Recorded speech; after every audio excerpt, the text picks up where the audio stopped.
ఆంధ్రప్రదేశ్లో కూటమి ప్రభుత్వం కొలువుతీరి ఇటీవలే 2 సంవత్సరాలు పూర్తయింది. అంటే నికరంగా ఇంకా కూటమి సర్కార్కి మిగిలిన టైం 2 ఏళ్లే. సహజంగా రాష్ట్రంలో ఎన్నికల హడావుడి ఏడాది ముందే మొదలవుతుందనే విషయం తెలిసిందే. కేంద్రంలోని మోడీ సర్కార్ దూకుడు చూస్తుంటే జమిలి ఎన్నికలు వస్తాయనే ప్రచారం ఉంది. మరోవైపు ఆంధ్రప్రదేశ్లో ఒక 6 నెలల ముందే ఎన్నికలు జరిగే అవకాశం ఉందనే చర్చ కూడా రాజకీయ వర్గాల్లో పెద్ద ఎత్తున సాగుతుంది. గత ఎన్నికల్లో ఎవరు ఊహించిన రీతిలో 11 సీట్లకు పరిమితమైన వైసీపీ ఇప్పుడు ఆంధ్రప్రదేశ్లో పుంజుకున్న తీరు ఒకంత ఆశ్చర్యంగా ఉందని చెప్పాలి. ఇప్పుడు రాజకీయ వర్గాల్లో ఇది హాట్ టాపిక్గా కూడా మారింది. 11 సీట్లకు పరిమితమైన వైసీపీ ఒకవైపు అసెంబ్లీకి వెళ్లకుండానే ఆంధ్రప్రదేశ్లో కూటమి సర్కార్ను డి అంటే డి అన్నట్లు వ్యవహరిస్తూ పోతుంది తప్ప ఎక్కడ ఏమాత్రం వెనకడుగు వేయటం లేదు. రాజకీయంగా ఇంత భారీ దెబ్బతిన్న వైసీపీ ఇంత త్వరగా ఇలా కోలుకుంటుందనేది కూటమి నాయకులు కూడా ఊహించలేదు. దీనికి ప్రధాన కారణం కూటమిలో ప్రధాన భాగస్వామి అయిన తెలుగుదేశం పార్టీ వ్యవహరిస్తున్న తీరే అన్న అభిప్రాయం కూడా చాలా మంది నేతల్లో ఉంది.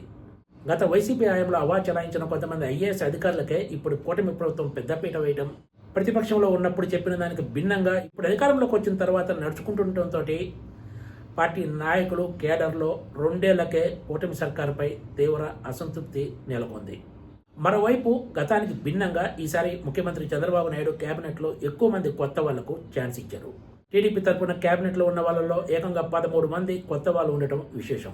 ఇదంతా కూడా వ్యూహాత్మకంగా చేశారనే ప్రచారం కూడా టీడీపీ నాయకుల్లో లేకపోలేదు.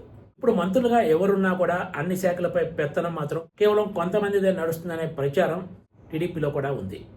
ఆయా మంత్రిత్వ శాఖల్లో ఫైల్స్ సంగతి ఎలా ఉన్నా కూడా జిల్లాల పరంగా చూసుకుంటే రాజకీయంగా పవర్ఫుల్ వ్యక్తులు లేకపోతే రాబోయే రోజుల్లో టీడీపీ రాజకీయంగా ఇబ్బంది పడక తప్పదనే చర్చ ఆ పార్టీ నాయకుల్లో సాగుతోంది.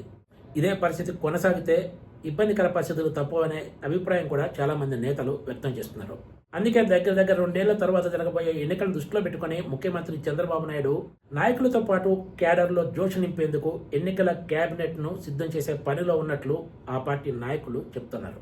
ఈ ఎన్నికల కేబినెట్ లో డైనమిక్ గా ఉండే నేతలకు చోటు కల్పించాలని, లేకపోతే చిక్కులు తప్పవనే చర్చ టీడీపీ నాయకుల్లో సాగుతోంది.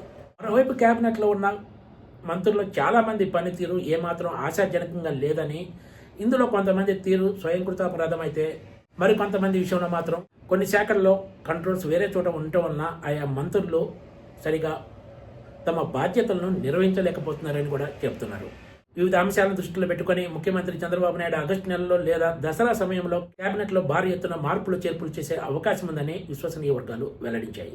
ఇప్పుడున్న వాళ్ళలో కొంతమందిని తొలగించి ఫస్ట్ టైం ఛాన్స్ మిస్ అయిన వాళ్ళలో కొంతమందికి ఈసారి ఛాన్స్ ఇస్తారనేది ఎక్కువ మంది నాయకులు చెప్తున్న మాట.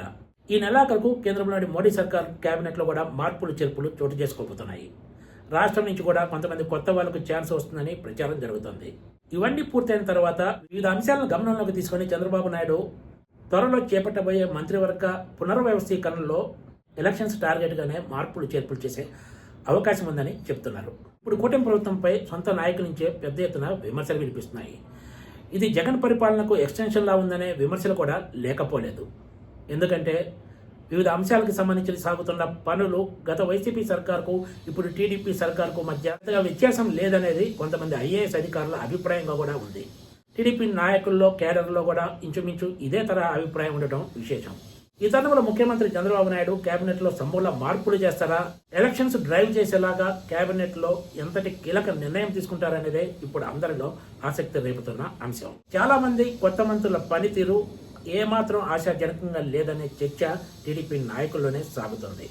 ప్రాంతాల సమీకరణలు, సామాజిక సమీకరణలను దృష్టిలో పెట్టుకుని చంద్రబాబు నాయుడు ఎవరిపై వేటు వేస్తారు, కొత్తగా ఎవరిని తీసుకుంటారనేదే ఇప్పుడు ఆసక్తికరంగా మారబోతోంది. Please subscribe TGTV.